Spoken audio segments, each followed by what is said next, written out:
오늘 이 말씀이 전해지고 있는 장소는 갈릴리 호숫가입니다.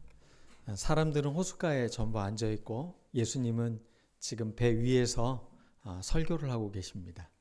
오늘 이 말씀의 비유가 여러 가지 비유들 중에 첫 번째 시작하는 비유이기도 합니다. 근데 왜 예수님은 이 비유라는 장치를 통해서 말씀을 하셨을까?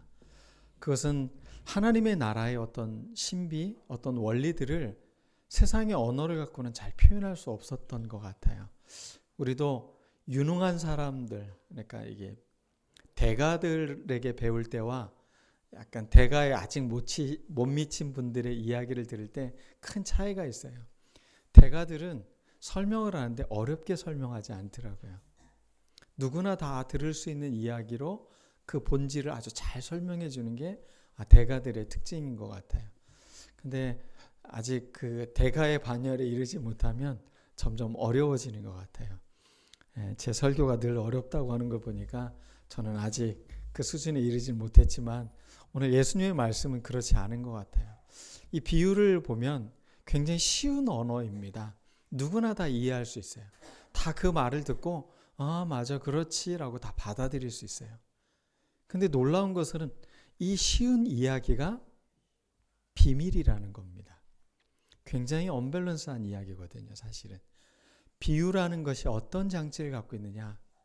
그 비밀에 신비한 것이 열리면 놀랍게 이 비밀이 무엇인지를 알게 되는데 그냥 일반의 사람들에게는 그냥 일반적인 세상적인 지식과 어떤 원리처럼 받아들이게 된다는 거죠. 그래서 오늘 이 말씀은 특별히 예수님께서 주석도 해주셔요. 제자들이 이 말이 무슨 말입니까? 라고 물어보자 이것에 대한 설명을 해주고 있어요. 그래서 이 비유의 말씀은 좀 더 구체적으로 우리가 쉽게 이해할 수 있는 말씀이기도 합니다. 열려져 있는 비밀.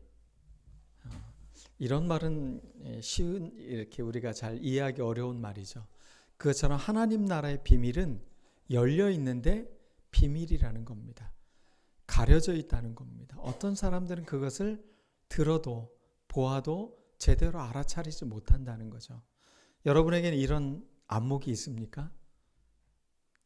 있으신 겁니다. 그래서 여기 이 자리에 여러분들이 오신 겁니다. 하나님 나라에 대한 신비를 여러분들은 조금이나마 눈을 뜨신 분들이에요. 그래서 여러분들이 지금 이곳에 온 것은 놀라운 신비가 조금씩 열린 삶을 살고 있는 것입니다. 우리는 죽어서 천국에 가는 게 아닙니다. 지금 이 순간에도 우리는 천국의 맛을 볼 수 있는 사람들입니다. 그게 주님이 우리에게 열어놓으신 이 땅에 하나님의 나라를 우리가 조금씩 맛보는 것입니다. 오늘 여러분들이 하나님 나라가 활짝 열려서 여러분의 삶에 귀한 이 생명의 열매들이 가득 맺는 여러분들이 모두가 되었으면 좋겠습니다. 여러분들은 씨앗 그러면 어떤 이미지, 어떤 상징들이 떠오르십니까? 씨앗 그러면 여러분들의 마음속에 떠오르는 거. 희망교회니까 뭐 희망이 생각될 수도 있고 또 어떤 게 떠오를 수 있죠? 씨앗 그럼 생명력, 또 뭐 가능성, 또 열매를 맺을 수 있는 거, 또 그거 자체가 열매이기도 하고 또 성장한다라는 거, 그 다음에 또 분명히 씨앗은 땅에 심겨지면 자라갈 거라는 거, 변화를 계속 거치게 될 거라는 것을 우리가 알고 있어요.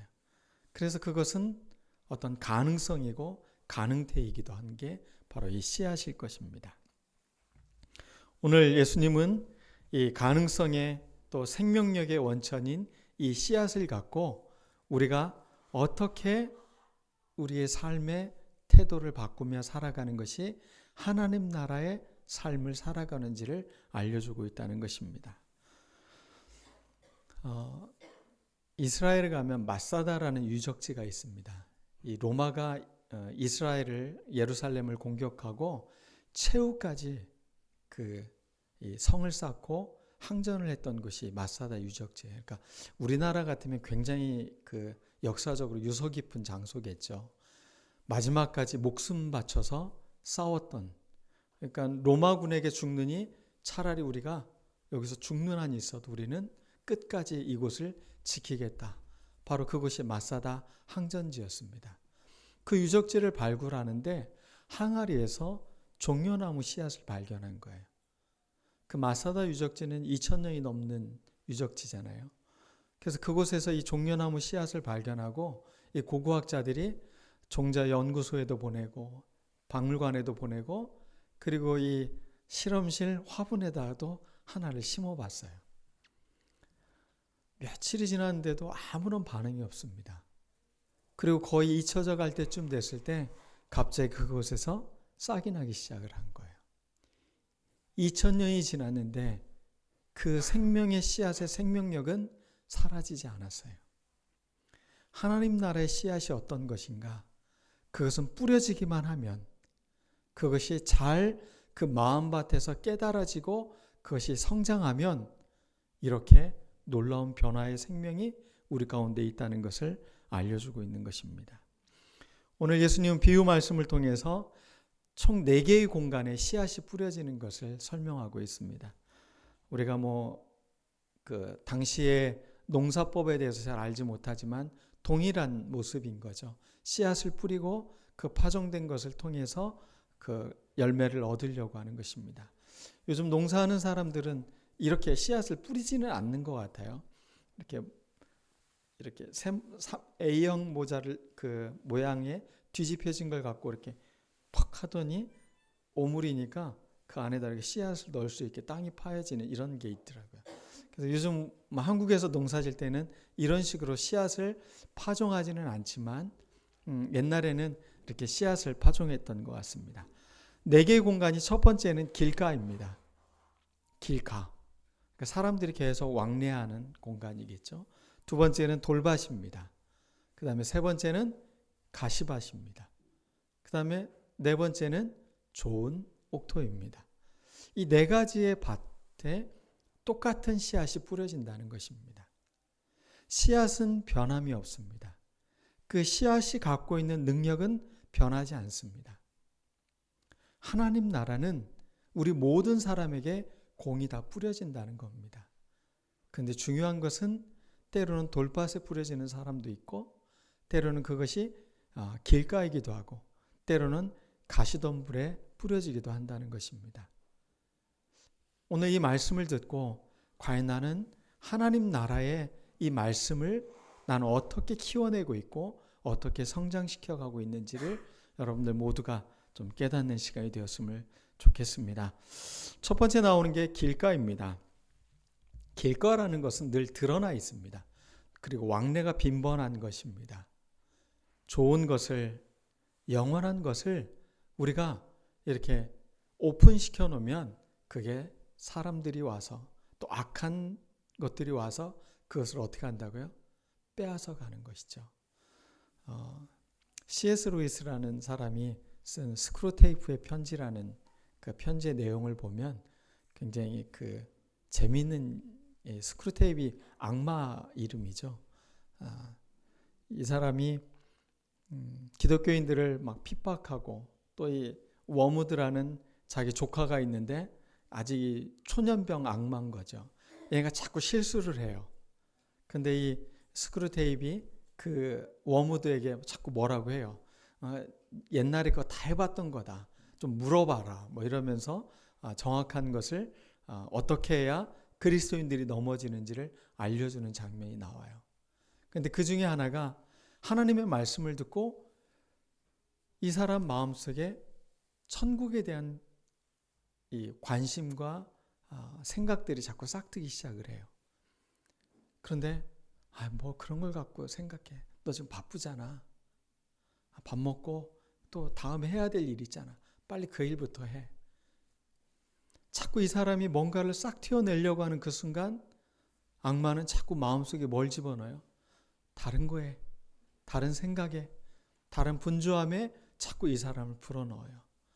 그리고 이 사람이 그런 생각들에 지쳐가지고 다른 생각에 빠져서 차를 타고 가는 모습을 보고 이 악마는 미소를 띄우고 있는 모습을 그 책에 제가 읽은 지 오래돼서 정확하게 이 기억은 나지 않지만 그 악마의 그 미소는 정말 그리스도인들에게 있어서 다시 한번 생각해 보게 만드는 좀 끔찍한 미소가 아니었나 그런 생각이 듭니다. 여러분, 마음에 무엇인가가 잉태되어져 있다면, 하나님의 말씀이 자라고 있다면 그것을 잘 자라게 해줘야 되는데 자꾸 이것들을 악마에게 빼앗기는 거예요. 분주함, 세상의 염려와 재리 이후에 계속 나오는데, 이런 것들로 우리가 빼앗기지 않도록 여러분들 자신을 잘 성찰하는 시간을 가져야 되는 것 같습니다. 한 주간 사순절을 맞아서 저한테는 이 마음이 참 따뜻해지는 시간이었어요. 사순절은 우리가 40일 동안 예수 그리스도의 삶을 기억하면서 우리가 기도하는 시간이잖아요. 그 기도를 하면서 제 마음에 굉장히 많은 위로를 경험하고 하나님께서 그 마음을 이렇게 만져주는 그런 경험들을 조금씩 해나가는 것 같아요. 그래서 많이 거칠어졌고 또 메말라졌던 마음들이 조금씩 이 촉촉해져 갈 수 있는 그런 시간들이 되는 것 같습니다. 여러분들도 이 사순절 기간 특별히 메마른 분들, 또 내 삶에 좀 사랑이 좀 고갈돼 가고 있다고 느끼시는 분들은 더 주님께 기도하셔서 여러분 안에 사랑과 위로가 이렇게 넘칠 수 있는 그런 시간이 되었으면 좋겠습니다. 그런 시간을 가지면서 제 마음속에 느껴졌던 게 무엇이었냐면, 내 마음 안에 무엇이 있는지를 알게 되더라고요. 요즘 내 마음에 가장 큰 이슈가 무엇인지, 내가 무엇에 힘들어하고 있었는지, 이런 것들을 좀 선명하게 볼 수 있는 시간이었어요. 그래서 하나님께서 우리 마음을 이렇게 하나님께 오픈시켰을 때 하나님은 늘 우리를 위로해 주시는 분이시구나. 근데 왜 이걸 내가 자꾸 감췄을까? 이런 생각을 하게 됐습니다. 오늘 여러분들 마음도 이렇게 여러분 스스로를 잘 성찰해서 지금 내 마음에 혹시 악마가 자꾸 유혹하고 있지는 않는지 한번 그 소리를 선명하게 듣는 여러분들이 되었으면 좋겠습니다. 도둑이 들어오면 여러분 어떻게 해야 되죠? 도둑 들어오지 못하게 보안장치를 철저히 해야 되는 것처럼, 여러분 혹시 마음이 길가처럼 요즘 계속 그렇게 사셨다면 보안장치를 철저히 해서 악마에게 도둑 맞지 않는 우리가 되었으면 좋겠습니다. 두 번째는 돌밭입니다. 돌밭의 특징은 단단하죠. 그리고 그것이 있기 때문에 뿌리를 내리기가 어렵습니다.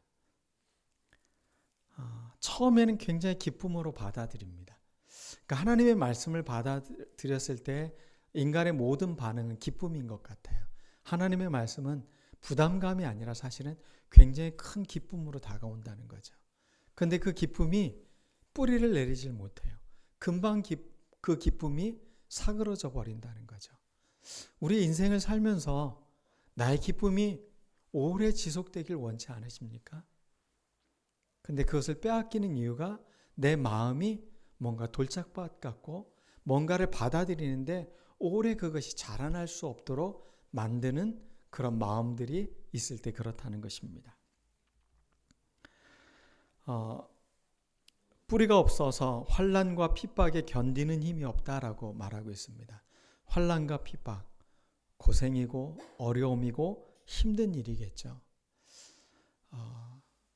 어떤 분이 같이 식사를 하면서 다른 교회 성도님이신데 그분과 함께 식사를 하는데 그분이 이런 이야기를 해주셨어요. 자기 아내는 자기 아이를 기독교 학교로 보내고 싶어 한다. 근데 자기는 그러고 싶지 않다. 그래서 결국은 이 아이가 기독교 학교를 들어갔고 굉장히 좋은 대학에 들어갔어요. 아니, 기독교 학교에 들어가지 않고 일반 대학교를 들어갔고 카이스트를 들어간 아주 좋은 그런 어떻게 보면 학교에 공부한 친구인데, 이 친구 이야기를 하면서 왜 그때 기독교 학교를 보내고 싶은 마음이 많았을 텐데 왜 아이를 일반고로 보내고 싶었냐고 그 이유를 좀 얘기해 달라고 제가 그랬어요. 그때 그분이 이런 이야기를 하시더라고요. 나는 우리 애가 분명 사회 나가서 똑같이 일할 텐데 그 아이가 사회생활을 하는데 어떻게 보면 중고등학교 때부터 이런 훈련들을 좀 자기는 맞붙어 싸워서 그리스도인으로서 자기가 그것을 하나하나씩 해결해 나가는 것을 자기는 그런 걸 좀 보여주고 싶었다고. 그래서 아이한테 자기는 그런 마음이 있었다. 그래서 뭐 좀 사랑은 좀 덜하고 경쟁력은 더 심하고 뭔가 좀 어려운 일이 있을 것 같아도 그래도 아이를 좀 나는 그렇게 믿어주고 싶고 또 그렇게 키우고 싶었다. 이런 이야기를 하더라고요. 근데 그분 이야기를 듣고 제 마음이 이분이 사회생활을 하면서 자기가 겪었던 어려움, 힘든 것들을 아이에게 대처할 수 있는 어떤 강인함을 주고 싶었던 선물을 주고 싶었던 마음이 컸나 보구나 이런 생각이 들었어요. 물론 기독교 학교 가는 게 뭐 잘못된 게 아니라 아주 훌륭한 일이고 좋은 일입니다. 근데 그분은 그분의 경우의 이야기를 그게 자기의 신앙 고백처럼 또 자녀 교육을 하는 어떤 중요한 목표처럼 이야기를 하더라고요. 근데 저는 그 말씀을 듣고 오늘 이 말씀이 생각이 났어요. 어려움이 오고 환난이 오고 고난이 와도 우리가 기꺼이 그것을 싸워서 이겨낼 수 있는 자녀로 키워내는 거. 그게 모든 부모가 갖고 있는 소원이거든요. 근데 하나님 나라의 원리가 똑같더라고요. 하나님은 우리를 약한 사람으로 우리를 키우길 원치 않으시는 거예요. 세상에 어려움이 오고 환난이 오고 핍박이 와도 기꺼이 이것을 이겨낼 수 있는 믿음의 사람들이 되기를 원하신다는 것입니다. 우리 모두가 돌짝밭 같은 마음이 아니라 기꺼이 그것을 견뎌내고 깨서 그것이 뚫고 들어갈 수 있는 그런 믿음, 그런 믿음을 우리들 모두가 가졌으면 좋겠습니다. 온실 속에 좋은 환경 속에 우리가 있는 것이 아니라 우리는 세상에는 어려움도 있고 또 세상 사람들이 기독교인들에 대해서 비판을 합니다. 요즘 우리 같이 교회 갈까요? 이런 얘기하면 약간 이렇게 시대에 뒤떨어지는 사람을 보는 것처럼 볼 때가 있습니다. 그만큼 일반 사회인들이 기독교인들에 대해서 또 교회에 대해서 부정적 인식이 많아진 것은 사실입니다. 그래서 교회가 존재하는 이유는 분명합니다. 우리는 우리 믿는 사람들이 우리끼리 행복하게 저들과는 좀 다르게 우리는 잘 살자. 이게 우리가 존재하는 이유가 아니라는 것입니다. 그들의 속상한 마음, 그들의 기대에 부응해졌던 마음들, 그런 마음들에 우리는 예수 그리스도를 전해줘야 될 의무가 있는 것입니다. 그래서 우리 교회가 앞으로 더 힘쓰고 더 애써야 되는 건 믿지 않는 사람들도 우리 교회 오고 싶다. 이 교회 다음 주에도 꼭 또 오고 싶다. 이런 마음이 들었으면 좋겠어요. 이게 식당에만 그렇게 국한되는 게 아니었으면 좋겠습니다. 맛집이 아니라 우리 신앙의 맛집처럼 그렇게 교회가 세상 사람들도 와서도 이 교회 참 좋은 교회다. 나도 이 교회 다니고 싶다. 이런 마음이 들 수 있는 그런 매력 있는 교회로 우리가 어떻게 만들어져 가야 될 것인지 우리가 더 고민하고 기도하고 우리가 하나님 앞에서 더 훈련되어지는 그런 우리들 모두가 되었으면 좋겠습니다.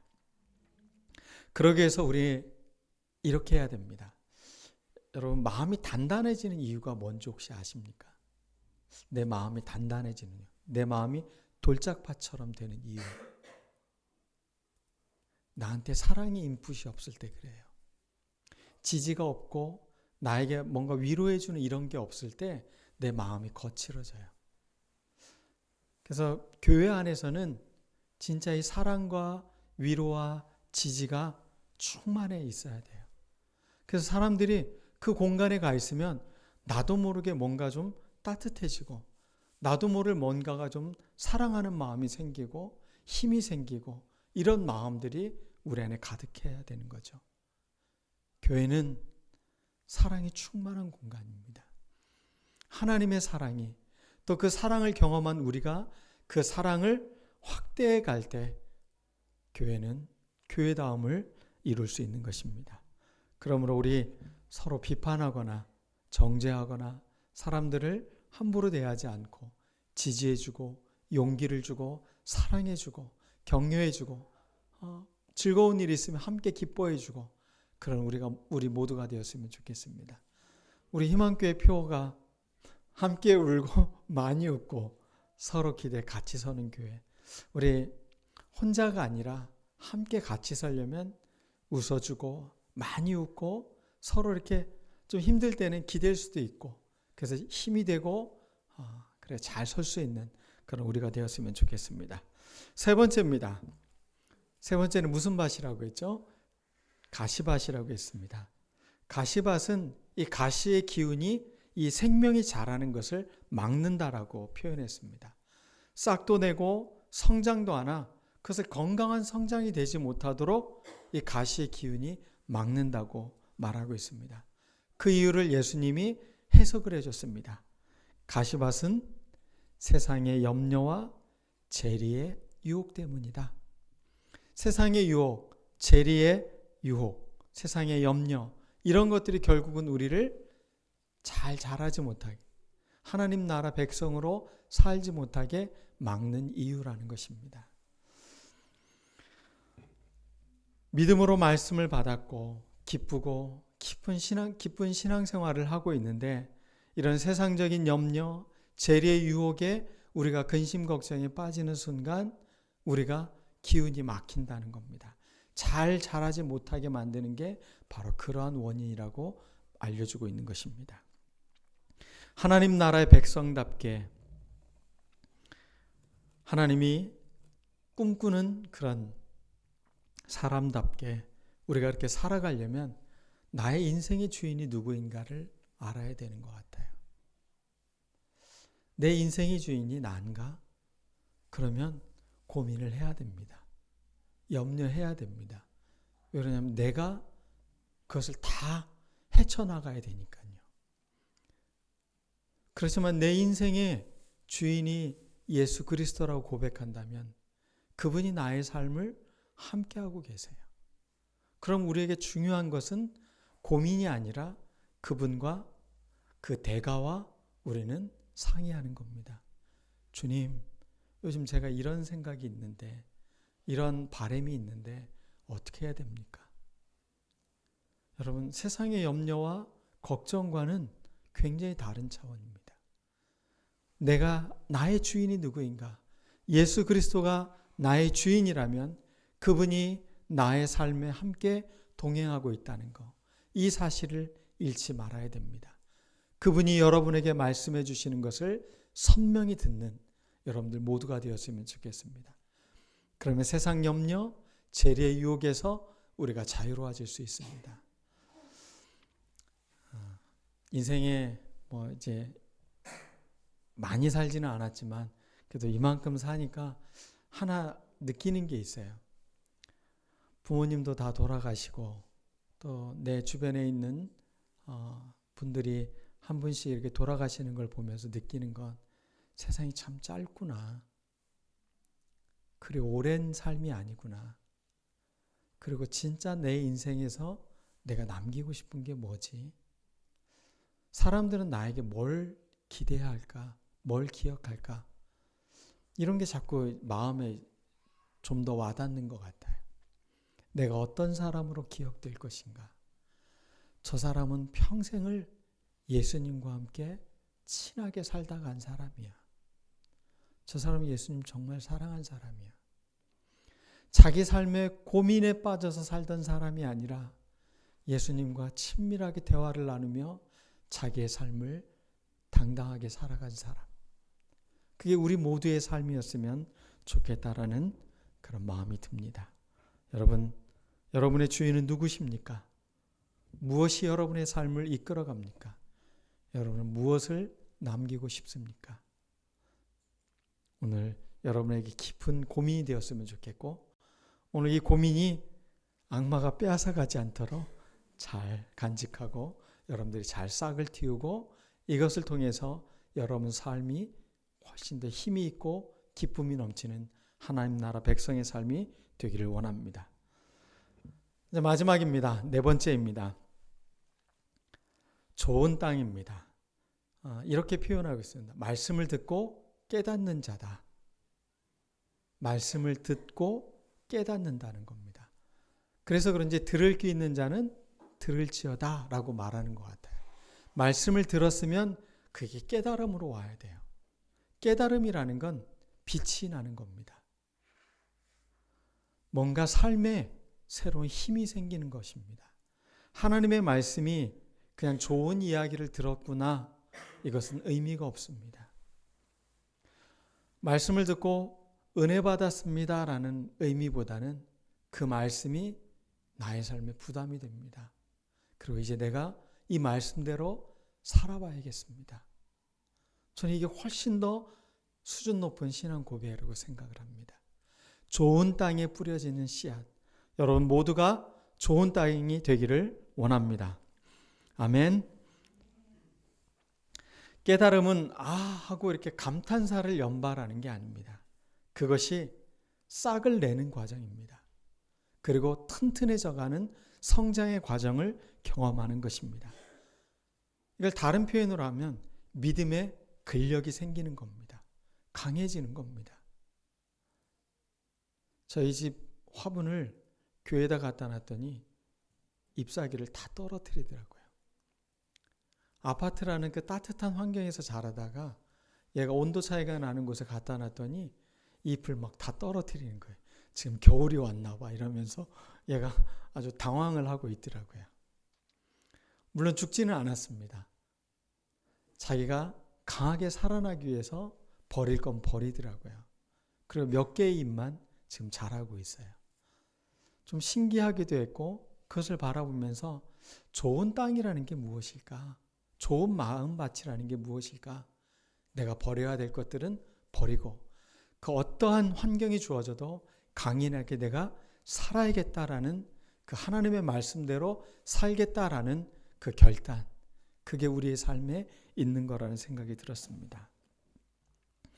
누가복음에 보니까 똑같은 성경 말씀을 누가복음에는 이렇게 좋은 땅에 있다는 것은 착하고 좋은 마음으로 말씀을 듣고 지키어 인내로 결실하는 자다. 이렇게 표현하고 있어요.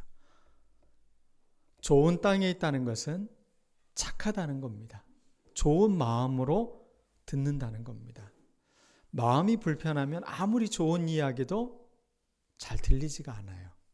그건 참 신기한 거예요. 분명 굉장히 좋은 이야기입니다. 그리고 내 인생을 바꿀 수 있는 그런 이야기예요. 그런데 그게 와닿지 않아요.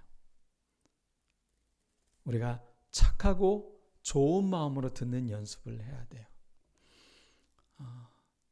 이런 마음으로 살려면 여러분들 꽈배기를 먹으면 안 됩니다. 자꾸 꼬이게 됩니다.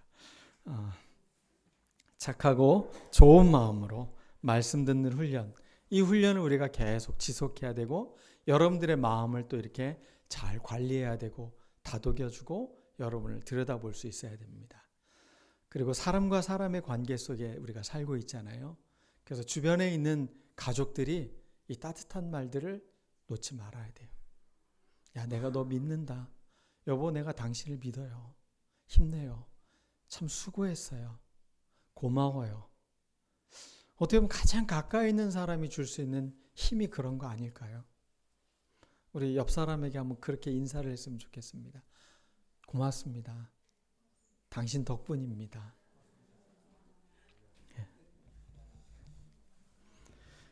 그래서 우리 마음이 이렇게 좀 풍요로워졌으면 좋겠어요. 활짝 미소가 있는 그런 마음들로 우리를 키워냈으면 좋겠습니다. 두 번째, 누가복음에 그렇게 해석을 하고 있죠. 말씀을 듣고 지킨다라는 표현을 썼어요. 듣기만 하고 살지 않는 사람이 아니라 말씀을 듣고 그것을 살아내기 위해서 애쓰는 그런 실행력과 실천력이 있다는 것이죠. 저는 일론 머스크라는 사람을 개인적으로 이렇게 존경하거나 그러진 않습니다. 나와는 전혀 다른 삶을 살고 있는 사람이기 때문이지만, 근데 나는 그 사람을 보면서 늘 생각을 이렇게 하게 되는 것은 저 사람의 실행력은 정말 본받고 싶다. 자기 아이디어 하나를 갖고서도 그것의 가능성을 두고서 우주 개발을 하고 이런 것에 무모할 정도로 투자를 하는 그 모습을 보면서 나는 왜 하나님의 말씀을 갖고 나는 이걸 왜 구현해내지 못하고 있지? 실행하지 못하고 있지? 이런 마음 때문에 굉장히 이렇게 좀 저를 이렇게 부끄럽게 생각할 때가 있습니다. 말씀을 듣고 그것을 살아내는 것, 실행하는 능력, 그것은 우리에게 놀라운 은혜를 주게 됩니다. 그리고 주변 사람들에게 감탄을 자아내는 그런 감동적인 삶을 살아낼 수 있는 것입니다. 그러기 위해서 우리에게 꼭 필요한 게 있다고 말씀하고 있습니다. 인내입니다. 참는 겁니다. 사랑은 언제나 오래 참는 겁니다. 참고 견디는 것. 그것이 하나님의 말씀을 성장하게 하는 원리라는 것입니다. 이혜인 수녀님이 쓴 그 시 중에 이런 시구가 있습니다. 꽃이 피고 꽃이 질 때 사실은 참 아픈 거래. 꽃이 피고 꽃이 지는 그 과정이 이 나무에게는 사실은 아픈 과정이라는 거죠. 근데 사람들은 꽃의 화려함만 본다는 겁니다. 인내의 과정이 그 꽃을 피운 겁니다. 견디는 힘이 꽃을 피운 겁니다. 여러분을 하나님의 말씀을 듣고 여러분 삶에 하나님 나라를 이루며 살아가는 것을 볼 때 사람들은 그 꽃을 보고 감탄을 한다는 거죠. 그러나 그 꽃은 인내의 과정을 통해서 핀 것이라는 겁니다. 오늘 여러분들의 받은 그 주보 1면에 제가 장석주님의 그 대추 한 알이라는 시를 써놨어요. 저는 이 시를 쭉 읽으면서 한 단어로 이게 와닿는 단어는 저절로라는 단어였습니다. 저게 저절로 붉어질 리는 없다. 저 안에 태풍 몇 개, 저 안에 천둥 몇 개, 저 안에 벼락 몇 개. 저게 저 혼자 둥그러질 리 없다. 저 안에 무서리 내리는 몇 밤, 저 안에 땡볕 두어 달, 저 안에 초승달 몇 달. 저절로 되는 것은 아무것도 없습니다. 저 혼자 그렇게 되는 게 아닙니다. 오늘 이 말씀을 듣고 저는 이게 저절로 되는 게 아니구나. 인내하고 눈물로 씨앗을 뿌리는 것이고 그것이 성장하는 그 아픔과 천둥과 벼락이 내려도 그것을 묵묵히 견뎌내는 그런 인내의 과정이 있는 것이구나.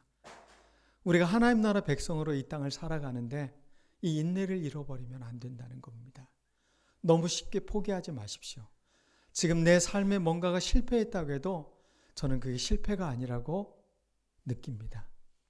분명 그 실패에는 또 다른 길을 준비해 놓는 하나님의 은혜가 있기 때문에 그렇습니다. 뭔가 잘 안 되는 것 같고 답답하고 실패해서 속상해도 여러분 그것을 내려놓으십시오. 조금만 옆길을 보면 여러분에게 더 좋은 길이 열려 있습니다. 그것을 바라보기 위해서 하나님은 우리에게 참고 견디라고 말씀하는 겁니다. 하나님 나라 백성은 바로 이러한 믿음을 갖고 살아가는 옥토의 삶을 살아가는 것입니다.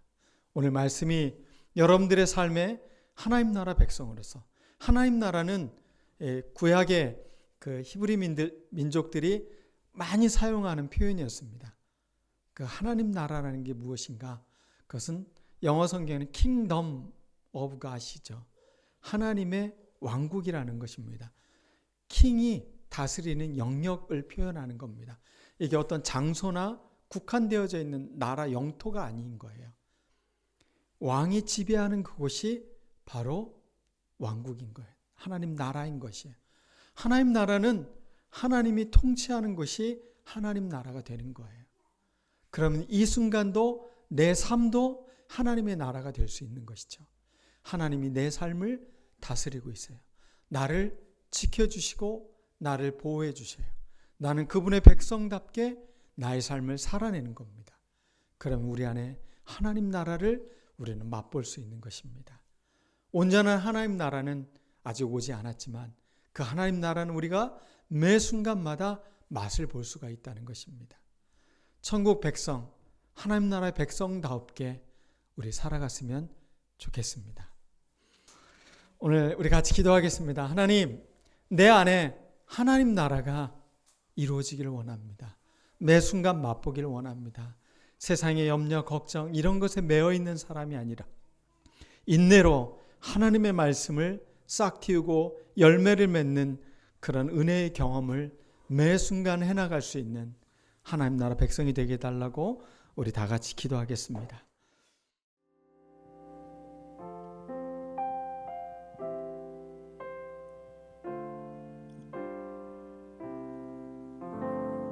먼저 그 나라와 의를 구하라.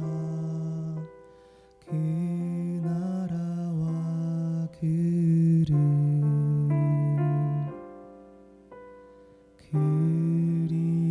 그리하면 이 모든 것을 너희에게 더하시리라.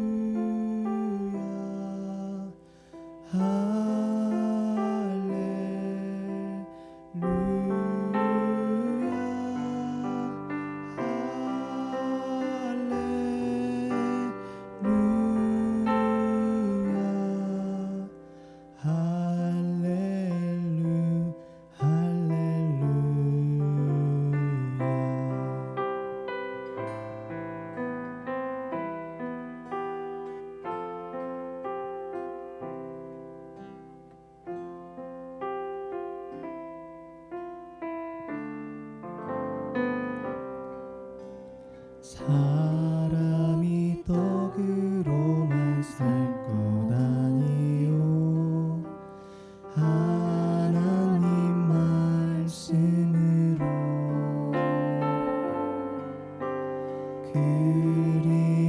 그리하면 이 모든 것을 너희에게 더하시리라.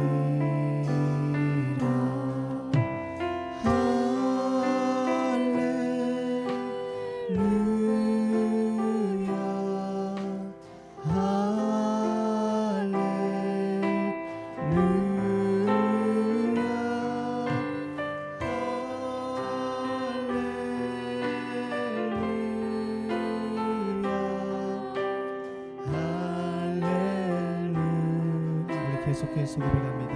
할렐루야.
찾을 것이요 두드리